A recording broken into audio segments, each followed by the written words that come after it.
Hi hello friends, welcome to my YouTube channel.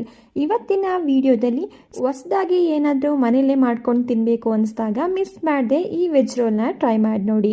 ಈ veg roll ಬಂದು ತುಂಬಾ ರುಚಿಯಾಗಿರುತ್ತೆ. ಮನೆಯಲ್ಲಿ ವೆಜಿಟೇಬಲ್ಸ್ನ ಬಳಸ್ಕೊಂಡು ಮಾಡ್ಕೋಬೋದು. ಬನ್ನಿ ಯಾವ ರೀತಿ ಮಾಡ್ಕೊಳ್ಳೋದು ಅಂತ ನೋಡೋಣ. ವೆಜ್ ರೋಲ್ನ ಮಾಡೋದಕ್ಕೆ ಮೊದಲು ನಾನಿಲ್ಲಿ ಸ್ಟಫಿಂಗ್ನ ರೆಡಿ ಮಾಡ್ಕೊಳ್ತಾ ಇದ್ದೀನಿ. ಸ್ಟಫಿಂಗ್ನ ರೆಡಿ ಮಾಡ್ಕೊಳ್ಳೋದಕ್ಕೆ ನಾನಿಲ್ಲಿ ಗ್ಯಾಸ್ ಸ್ಟವ್ನ ಆನ್ ಮಾಡಿ ಒಂದು ಪ್ಯಾನ್ ಇಟ್ಕೊಂಡಿದ್ದೀನಿ.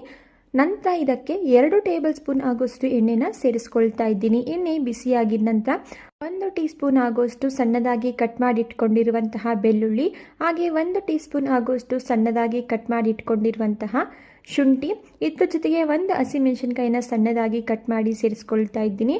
ಹಾಗೆ ಸಣ್ಣದಾಗಿ ಹೆಚ್ಚಿಟ್ಕೊಂಡಿರುವಂತಹ 1 ಈರುಳ್ಳಿನ ಸೇರಿಸ್ಕೊಂಡು ಸ್ವಲ್ಪ ಈರುಳ್ಳಿ ಸಾಫ್ಟ್ ಆಗೋವರೆಗೂ ಇದನ್ನು ಫ್ರೈ ಮಾಡ್ಕೊಳ್ಳೋಣ.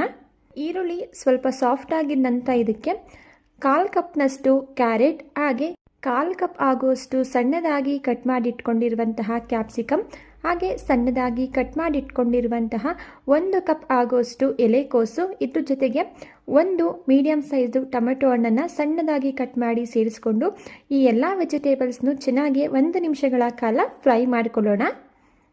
1 ನಿಮಿಷ ಇದನ್ನು ಚೆನ್ನಾಗಿ ಫ್ರೈ ಮಾಡಿಕೊಂಡು ಇದಕ್ಕೆ ಈಗ ಸ್ವಲ್ಪ ಅರಿಶಿಣದ ಪುಡಿ, ಅರ್ಧ ಟೀ ಸ್ಪೂನ್ ಆಗುವಷ್ಟು ಚಿಲ್ಲಿ ಪೌಡರ್, ಅರ್ಧ ಟೀ ಸ್ಪೂನ್ ಆಗುವಷ್ಟು ಕಾಳು ಮೆಣಸಿನ ಪುಡಿ, 1 ಟೀ ಸ್ಪೂನ್ ಆಗುವಷ್ಟು ಸಕ್ಕರೆ, ರುಚಿಗೆ ತಕ್ಕಷ್ಟು ಉಪ್ಪು, ಇಷ್ಟು ಪದಾರ್ಥಗಳನ್ನು ಸೇರಿಸಿ ಕಂಪ್ಲೀಟಾಗಿ ವೆಜಿಟೇಬಲ್ಸ್ ಎಲ್ಲ ಸಾಫ್ಟ್ ಆಗೋವರೆಗೂ ಇದನ್ನು ಫ್ರೈ ಮಾಡ್ಕೊಳ್ತಾ ಇದ್ದೀನಿ.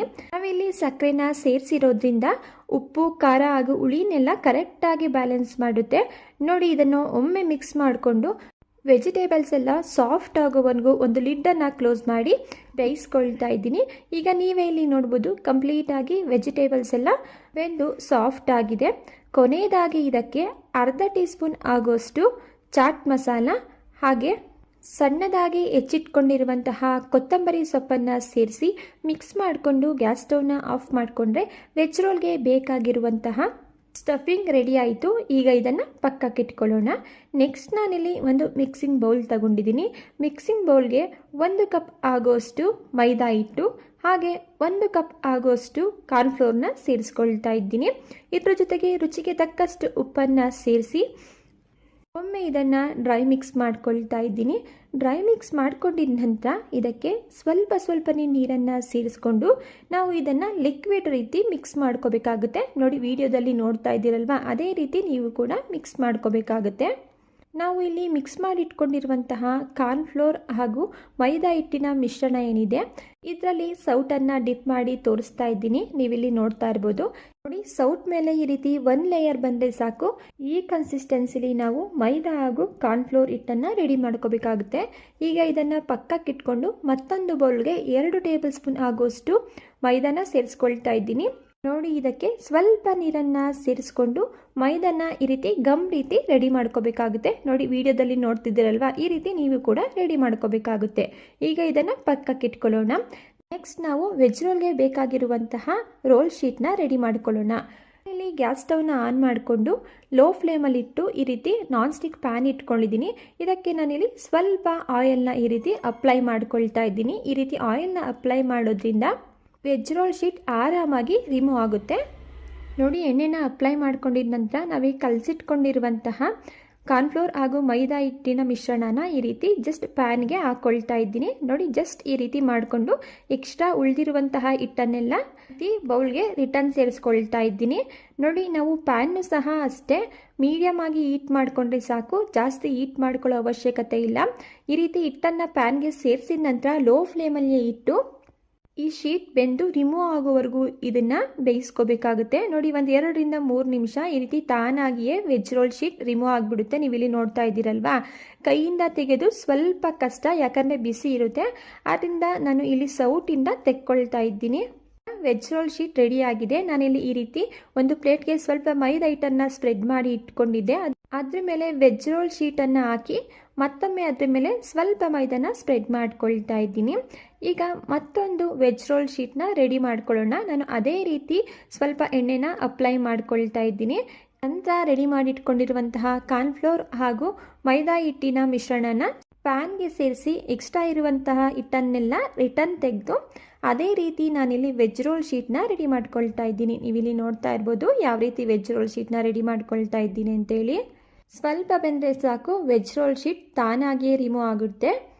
ಆಲ್ರೆಡಿ ಪ್ಲೇಟಿಗೆ ಸ್ವಲ್ಪ ಮೈದಾನ ಸ್ಪ್ರೆಡ್ ಮಾಡಿ ನಾವು ಒಂದು ವೆಜ್ ರೋಲ್ ಶೀಟ್ನ ಹಾಕೊಂಡಿದ್ವಿ. ಅದ್ರ ಮೇಲೆ ಇದೇ ರೀತಿ ಇನ್ನೊಂದು ವೆಜ್ ರೋಲ್ ಶೀಟ್ನ ಹಾಕೊಳ್ತಾ ಇದ್ದೀನಿ. ಇದೇ ರೀತಿ ವೆಜ್ ರೋಲ್ ಶೀಟ್ನ ಮಾಡ್ಕೋಬೇಕು, ಯಾಕಂದರೆ ಒಂದಕ್ಕೊಂದು ಅಂಟೋದಿಲ್ಲ.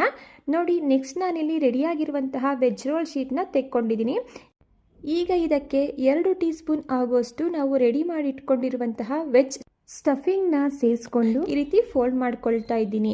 ಈಗ ನಾವು ಆಲ್ರೆಡಿ ರೆಡಿ ಮಾಡಿ ಇಟ್ಕೊಂಡಿರುವಂತಹ ಮೈದಾ ಹಿಟ್ಟಿನ ಗಮ್ ಪೇಸ್ಟ್ ಏನಿದೆ ಅದನ್ನು ಈ ರೀತಿ ಅಪ್ಲೈ ಮಾಡ್ಕೊಳ್ತಾ ಇದ್ದೀನಿ. ನೀವು ವಿಡಿಯೋದಲ್ಲಿ ನೋಡ್ತಾ ಇರ್ಬೋದು ನಾನು ಯಾವ ರೀತಿ ಅಪ್ಲೈ ಮಾಡಿ ಫೋಲ್ಡ್ ಮಾಡ್ತಾ ಇದ್ದೀನಿ ಅಂತ ಹೇಳಿ. ನೀವು ಕೂಡ ಇದೇ ರೀತಿ ಅಪ್ಲೈ ಮಾಡಿ ವೆಜ್ ರೋಲ್ನ ಫೋಲ್ಡ್ ಮಾಡ್ಕೋಬೇಕಾಗುತ್ತೆ. ವೆಜ್ ರೋಲ್ನ ಕ್ಲೋಸ್ ಮಾಡಬೇಕಾದ್ರೂ ಅಷ್ಟೇ ಈ ರೀತಿ ಗಮ್ ಪೇಸ್ಟ್ನ ಸೇರಿಸಿ ವೆಜ್ ರೋಲ್ನ ಕ್ಲೋಸ್ ಮಾಡಬೇಕಾಗುತ್ತೆ. ನೋಡಿ, ಈಗ ಇದು ಇಷ್ಟೇ, ವೆಜ್ ರೋಲ್ ರೆಡಿ ಆಯಿತು. ಫೈನಲಿ ನಾನಿಲ್ಲಿ ಎಲ್ಲ ವೆಜ್ ರೋಲ್ಗಳಿಗೂ ಈ ರೀತಿ ಸ್ಟಫಿಂಗ್ನ ಫಿಲ್ ಮಾಡಿ ಇಟ್ಕೊಂಡಿದ್ದೀನಿ. ಈ ಕಡೆ ನಾನಿಲ್ಲಿ ಎಣ್ಣೆನೂ ಸಹ ಬಿಸಿಯಾಗ್ಲಿಕ್ಕೆ ಇಟ್ಟಿದ್ದೆ. ಎಣ್ಣೆ ಕೂಡ ಈಗ ಬಿಸಿಯಾಗಿದೆ. ಎಣ್ಣೆನ ಜಾಸ್ತಿ ಬಿಸಿ ಮಾಡ್ಕೊಳ್ಳೋ ಅವಶ್ಯಕತೆ ಇಲ್ಲ.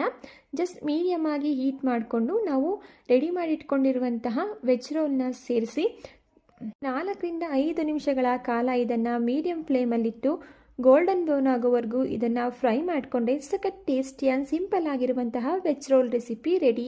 ಹೊರಗಡೆ ವೆಜ್ ರೋಲ್ನ ತಿನ್ನೋದಕ್ಕಿಂತ ಮನೇಲಿ ಈ ವಿಧಾನದಲ್ಲಿ ನೀವು ಒಂದ್ಸಲ ವೆಜ್ ರೋಲ್ನ ಟ್ರೈ ಮಾಡಿ ನೋಡಿ. ಹೊರಗಡೆ ತಿನ್ನೋದನ್ನೇ ಮರ್ತ್ಬಿಡ್ತೀರಾ, ಅಷ್ಟು ಸೂಪರ್ ಆಗಿರುತ್ತೆ. ನೋಡಿ, ಈಗ ಫೈನಲಿ ರೆಡಿಯಾಗಿರುವಂತಹ ವೆಜ್ ರೋಲ್ನ ನಾನಿಲ್ಲಿ ಒಂದು ಪ್ಲೇಟ್ಗೆ ತೆಗೆದಿಟ್ಕೊಳ್ತಾ ಇದ್ದೀನಿ. ರೆಡಿಯಾಗಿರುವಂತಹ ವೆಜ್ ರೋಲ್ನ ನಾನಿಲ್ಲಿ ಒಂದು ಪ್ಲೇಟ್ಗೆ ತೆಗೆದು ಸರ್ವ್ ಮಾಡ್ಕೊಂಡಿದ್ದೀನಿ.